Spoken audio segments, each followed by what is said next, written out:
जय हिंद। आज के टॉपिक बोर्ड एग्जाम वालों के लिए इतना महत्वपूर्ण होगा कि माना कि जैसे दोस्तों एग्जामिनर जो भी होगा इस सवाल के बिना पेपर ही नहीं बनाएगा।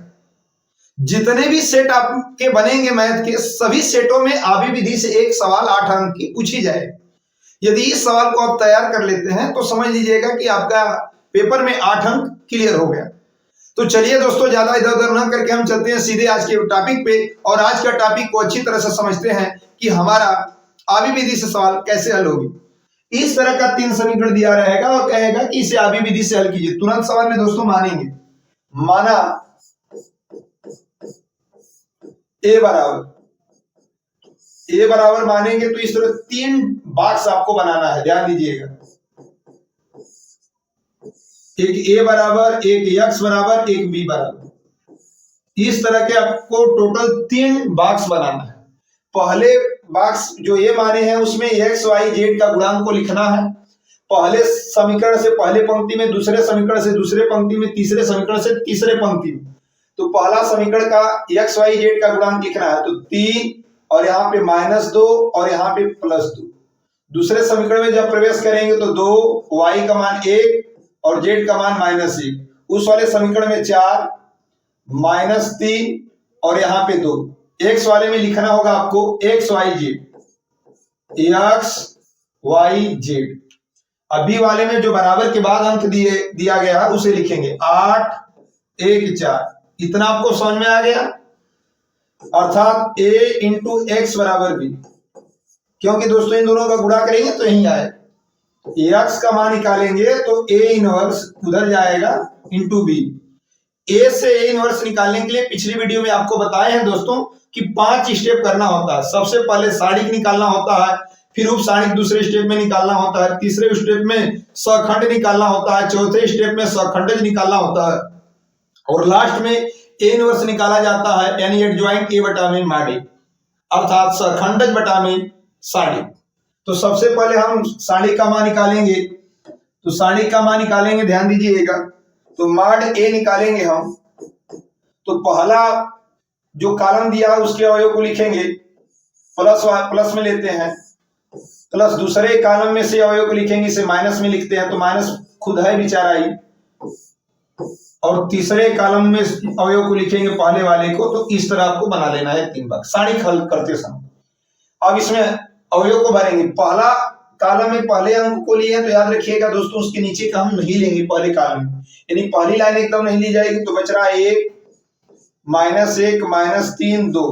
अब दूसरे वाले को लेना है तो दूसरे वाले अवयव में नहीं लिखेंगे, एकदम कॉलम ही नहीं लेंगे, अर्थात 2, -1, 4, 2। इस वाले से ले रहे हैं तीसरे वाले को तो बच रहा है 2, 1, 4, -3। अर्थात माड a बराबर क्रॉस हल करेंगे, 2 एकम 2, 3 एकम -3 एकम -3 प्लस हो जाएगा, यहाँ बीच में माइनस प्लस हो जाएगा 2। हल करेंगे 2 दूना के 4, 4 एकम -4 तो +4 हो जाएगा। यहाँ पे करेंगे गुणा -2 3 6, 4 एकम 4, बीच में माइनस होता है। अर्थात माड a बराबर, यहाँ हल करेंगे तो -1, यहाँ 4 4 8, 6 4 -10, अर्थात यहाँ -3, 8 दुना के 16 और 10 दुना के -20। हल करेंगे 20 और 3 23, 16 घटाएंगे तो -7। अर्थात सारणिक का मान निकल गया, एक स्टेप निकल गया। अभी 4 स्टेप निकालेंगे तो जाकर ये इनवर्स निकलेगा दोस्तों। तो अब हम निकाल रहे हैं, ध्यान दीजिएगा, उप सारणिक अर्थात मीनर। इसी का सब पूरा खेल है इस सवाल में। तो M11 निकालेंगे तो इसका मतलब याद रखिएगा 11 नहीं लिखे हैं। इसका ये मतलब है दोस्तों कि पहली पंक्ति और पहला कॉलम नहीं लेंगे उप सारणिक निकालते समय, ध्यान दीजिएगा इस बातों को। तो पहली पूरा पंक्ति नहीं लेना है, पहला कॉलम नहीं लेना, एक एक का मतलब। तो बचेगा हमेशा 4 अवयव, 1 -1 -3 2। अर्थात जब गुणा करेंगे तो हो जाएगा 1 में 2 का करेंगे 2, 3 एकम 3 +3 हो जाएगा, बीच में माइनस, अर्थात -1। पहला निकल गया। इसी तरह 9 को निकालेंगे बारी बारी से, AM12, यानी इसका मतलब समझ रहे हैं, इसका मतलब कि पहली पंक्ति दूसरा कॉलम नहीं लेना है। तो पहली पंक्ति दूसरा कॉलम छोड़ेंगे तो ये बचेगा क्या, 2 -1 और 4 2, अर्थात गुणा करेंगे 2 दूना के 4, 4 एकम -4, बीच में यहां माइनस रहता है तो प्लस बराबर हो जाएगा 8। अर्थात अब तीसरा लेंगे 1 3, तो इसे लेंगे तो ध्यान दीजिएगा पहली पंक्ति तीसरा कॉलम नहीं लेंगे, हो जाएगा 2 1 4 -3। जब हल करेंगे तो 2 तिहाई -6, 4 एकम -4 बराबर दोस्तों -10 हो रहा है। यहां तक हल हो गया। अब हल करेंगे, दूसरी पंक्ति में प्रवेश करेंगे 2 1, तो दूसरी पंक्ति में प्रवेश करेंगे तो दूसरी पंक्ति खत्म, पहला कॉलम खत्म। अब हो जाएगा दोस्तों -2 और 2, और यहां पे हो जा रहा है -3 2, यानी अब गुणा करेंगे 2 दूना के -4 और 3 दूना के -6, यहाँ माइनस होता है प्लस हो जाएगा बराबर 2। अब M22 निकालेंगे, दूसरी पंक्ति दूसरा कॉलम समाप्त करेंगे, तो दूसरी पंक्ति दूसरा कॉलम खत्म, तो हो जाएगा 3 2 और हो जाएगा 4 2, यही बच रहा, ध्यान दीजिएगा हमेशा 4 अवयव ही बचेंगे। अर्थात मल्टीप्लाई करेंगे तो 2 तिहाई 6, 4 दूना के 8, बचेगा -2। M23 यानी दूसरी पंक्ति में तीसरा कॉलम जब लेंगे, ध्यान दीजिएगा, तो दूसरी पंक्ति तीसरा कॉलम खत्म, तो 3 -2 और हो जाएगा 4 -3। गुणा करेंगे, क्रॉस मल्टीप्लाई करेंगे, 3 3 के -9, 2 दूना के -4 दूना के -8, यहाँ प्लस हो जाएगा, तो हो जाएगा हम लोग का बचेगा -1।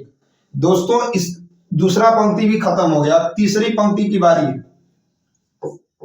M31 तीसरी पंक्ति में प्रवेश करेंगे, तो तीसरी पंक्ति पूरा खत्म, पहला कॉलम समाप्त, हो जाएगा -2 2, अर्थात 1 -1।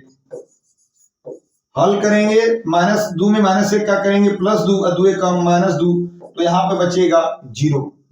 ठीक, अब हो जाएगा M32 यानी तीसरी पंक्ति दूसरा कॉलम समाप्त, तीसरी पंक्ति तो समाप्त होगा ही, दूसरा कॉलम समाप्त होगा, तो 3 2 और 2 -1 बचेगा। क्रॉस मल्टीप्लाई हमेशा करेंगे, 3 एकम -3, 2 दूना के 4, तो यहाँ पे हो जाएगा -7। M33 करेंगे, तीसरी पंक्ति तीसरा कॉलम खत्म, हो जाएगा 3 -2 और यहाँ पे 2 1। M33 गुणा करेंगे 3, 2 दूना के -4, यहाँ प्लस हो जाएगा बराबर 7। दोस्तों यही मेन था, ये उपसारिक था, इतना निकाल लिए। इस सवाल को अब स्क्रीनशॉट ले लीजिएगा, चलते हैं आगे तीसरा स्टेप निकालने। तो स्क्रीनशॉट हो गया, तो अब इधर साइड का हम मिटा दे रहे हैं, ध्यान दीजिएगा। तो इस साइड का हम मिटाए हैं, और साड़ी का मान आप जानते हैं कि कितना आया है, साड़ी का मान -7 आया है। अब ध्यान दीजिएगा, तीसरा स्टेप सखंड निकालेंगे। सखंड निकालते समय जो जोड़ा जा रहा है, जो जोड़ा जाएगा उपसारिक में का, तो यदि जोड़ने पर सम हो गया तो नो चेंज, यानी चिन्ह में कोई परिवर्तन नहीं करेंगे। ध्यान दीजिएगा, यदि जोड़ने पर विषम हो गया, ओड हो गया, तो उसके साइन में चेंज करेंगे दोस्तों, चिन्ह में चेंज करेंगे, साइन चेंज हो जाएगा। जैसे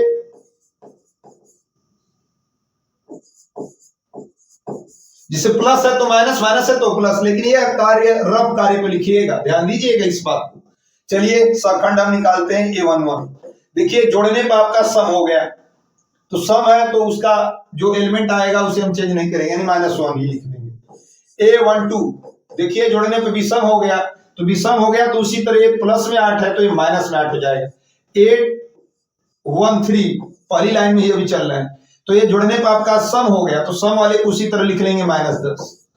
फिर अब दूसरी पंक्ति में प्रवेश करेंगे, तो ये जोड़ने पे विषम हो जा रहा है और विषम वाले को चेंज करेंगे -2। 822 यानी जोड़ने पर सम हो रहा है इसका एलिमेंट, तो हो जाएगा उसी तरह उतार लेंगे -2। 823 जोड़ने पे विषम हो जा रहा है, चेंज होगा, -1 है तो +1, ध्यान दीजिएगा। 831 जोड़ने पर सम है, तो ये 0 है तो 0 में क्या चेंज करना है, नहीं चेंज करना है। 32 तो ये आपका आ रहा है 32, तो ये जोड़ने पे विषम हो जा रहा है, जब विषम हो जा रहा है तो दोस्तों ये हो जाएगा +7, और O33 जो है ये जोड़ने पर सम आ रहा है तो ये 7 ही रहेगा। यानी इतना आपको समझ में आ गया होगा सखंड। अब ध्यान दीजिएगा, इसे एडजॉइंट एक डब्बे में बॉक्स में बनाकर लिख लेंगे इसके अवयव को। चलिए देखिए लिखते हैं दोस्तों, यहाँ पे -1, -8, -10, यहाँ पे -2 और 1, 0, 7, 7। अब इस इधर का आप स्क्रीनशॉट लीजिएगा, तीसरा स्टेप भी निकल गया। यानी अब इस इधर का मिटाएंगे दोस्तों, तो इस बार अब क्या होगा, ध्यान दीजिएगा, ध्यान दीजिएगा। अब चौथा स्टेप में सखंडज निकालेंगे, चौथा स्टेप में सखंडज निकालेंगे। अब सखंडज कैसे निकलेगा, एडजॉइंट ए, एडजॉइंट ए में ही होता है, ध्यान दीजिएगा, कि जो पंक्ति उसे हम कॉलम में बदलेंगे, पहली पंक्ति को पहला कॉलम में, एडजॉइंट से एडजॉइंट ए जा रहे हैं, ध्यान दीजिएगा। तो -1, -8, -10, पहली पंक्ति पहला कॉलम में, दूसरी पंक्ति उठाएंगे दूसरा कॉलम में, -2 और 1, तीसरी पंक्ति तीसरा कॉलम में, 0, 7, 7। यानी चौथा स्टेप भी निकल गया। लास्ट स्टेप जो फार्मूला होता है, ए इनवर्स बराबर adjoint A upon mod A.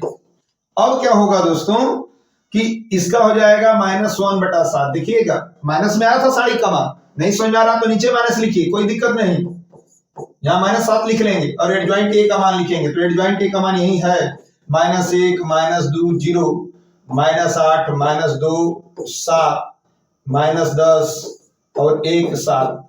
A inverse निकल गया। अब आप माने थे, अतः क्या माने थे, ध्यान दीजिएगा, x बराबर आप लिखे रहे होंगे ए इनवर्स इंटू बी। चलिए x का मान क्या, उसको लिखिए। तो x का मान x, y, z, अर्थात ए इनवर्स का मान माइनस ऊपर लिख लेते हैं, नीचे नहीं लिखते हैं। तो यहाँ पे हो जाएगा दोस्तों, ध्यान दीजिएगा, ए इनवर्स का मान निकालेंगे इंटू बी का मान, दोनों का मान चाहिए। तो ए इनवर्स का मान आप देख रहे हैं -1, -2, 0, -8, -2, 7 और -10, 1, 7। बी का मान क्या है, बी की जो बराबर दिया है, बराबर किधर हो, वो अब बी का मान था 8, 1, 4। अब इसको भी आप स्क्रीनशॉट ले लीजिएगा। चलते हैं आगे दोस्तों, तो इधर का इस बार मिटा दे रहे हैं, स्क्रीनशॉट ले लीजिएगा तो हो जाएगा। थोड़ी सवाल लंबी है, ध्यान दीजिएगा, लेकिन समझ जाएंगे तो आपका 8 अंक क्लियर हो जाएगा। अब जब मल्टीप्लाई करेंगे x, y, z, तो मल्टीप्लाई हम जा रहे हैं करने, ध्यान दीजिएगा। तो -1/7 मल्टीप्लाई होता कैसे है, हमें केवल यही देखना है। देखिएगा पंक्ति का उठाकर कॉलम में होगा, पंक्ति में 3 अवयव, कॉलम में 3 अवयव। पहले अवयव का पहले में -1 में 8 का करेंगे तो हो जाएगा -8, पूरा हो गया, प्लस -2 का 1 में करेंगे -2, प्लस 0 में 4 का करेंगे तो 0, खत्म। दूसरा पंक्ति उठाएंगे करेंगे, -8 में 8 का करेंगे -64, 8/64, -2 का 1 में करेंगे -2, 7 में 4 का करेंगे 7, 4, 28। तीसरा पंक्ति का उठाकर कर लेंगे, -10 में 8 का करेंगे 80, प्लस 1 में 1 का करेंगे 1 और 7, 4, 28। यानी आपको इतना समझ में आ गया होगा।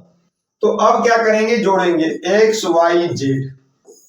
चलिए दोस्तों जोड़ रहे हैं, -1/7 जोड़ेंगे 8, 2, 10 यानी -10, 64 अदू आपका हो जाएगा 66, 66 में से 28 घटाएंगे, ध्यान दीजिएगा, घटा देना आपके लिए, 38 बचेगा लगभग। 6 में 16 में से 8 गया 8, 5 में से 2 गया 3 यानी -38। ध्यान दीजिएगा, ये रफ कार्य पे घटाइएगा। 80 में से 29 घटाएंगे, 80 में से 29 घटाएंगे तो 51 बचेगा। 10 में से 9 गया 1, 7 में से 2 गया 5, यानी ये दोस्तों आपका 51 बचा है, माइनस में बचेगा। क्यों जानते हैं ना, क्योंकि ये माइनस वाला बड़ा है। अब होगा, इधर का मिटा दे रहे हैं, स्क्रीनशॉट ले लीजिएगा। तो इधर का मिटाएंगे दोस्तों, ध्यान दीजिएगा, तो हो जाएगा x, y, z, अर्थात अब अंदर -1/7 का हम भाग कर देंगे या गुणा करेंगे, जो समझिए। तो यहां माइनस से माइनस कट जाएगा, तो बचेगा क्या कि 10/7। दूसरे पर भाग करेंगे तो माइनस कट जाएगा, तो केवल 38/7। तीसरे पे बचेगा 51/7। अब तुलना करा लेंगे सीधे सीधे, तो x का मान निकल जाएगा 10/7, जबकि y का मान, y के सामने 38/7, z के सामने z का मान z बराबर 51/7। ध्यान दीजिएगा दोस्तों, हम इस सवाल को इसलिए लिए हैं कि x बराबर 1, y बराबर 2, z बराबर 3 वाले को नहीं लिए हैं, ताकि वो अगले साल पूछा गया था। तो इस बार कंफर्म है कि यही आएगा। यदि आपको लग रहा है कि गलत आया है मान, तो किसी एक समीकरण में रखकर चेक कर लीजिएगा। यदि मान बराबर आ गया तो सवाल सही, हम चेक कर ले रहे हैं। लेकिन याद रखिएगा वो रफ कार्य पर, वो किस कार्य पर? रफ कार्य पर। चलिए चेक कर रहे हैं। x का मान 3 है आगे, x का मान 10/7 -2, y का मान 38/7 +2, z का मान 51/7। आपका 8 आना चाहिए। पहले समीकरण में रखें तो हो जाएगा 10 × 30/7, 38 दूना 76/7, 51 दूना के 102/7। एलसीएम लेंगे तो 7 से 7 कटेगा 30 - 76 + 102, अर्थात जब हल करेंगे दोस्तों तो यहाँ 102 और 30 132 - 76/7, अर्थात ध्यान दीजिएगा 132 से 76 घटाएंगे तो 12 में से 6 गया 6 और 12 में से 7 गया 5, 56/7 कटाएंगे तो कितने बार में कटा है? 8 बार। 7 × 8 = 56। अतः यह सवाल क्या है? सही है। लेकिन ये रफ कार्य में, इसे काट देना है, रफ कार्य में करना है। अतः ये सवाल दोस्तों सही है। तो इस तरह से हम आगे विधि को लगाएंगे। यदि वीडियो पसंद आए तो लाइक और शेयर करें। यदि चैनल पे नए जुड़े हों तो चैनल को तुरंत सब्सक्राइब कर लें, ताकि हर एक नोटिफिकेशन आपको सबसे पहले मिले। और दोस्तों हम रोजाना वीडियो सुबह 5 बजे लेकर आते हैं। और यदि वीडियो को रोज देख रहे हैं इस चैनल पे तो मैथ के 100 अंकों में से 95+ से ज्यादा ही अंक आएंगे। और ज्यादा से ज्यादा शेयर करिए दोस्तों, ताकि हमें भी लगे कि हमारा पढ़ाया हुआ आपको जरूर फायदा हो रहा है। चलिए कल फिर मिलते हैं, तब तक के लिए जय हिंद।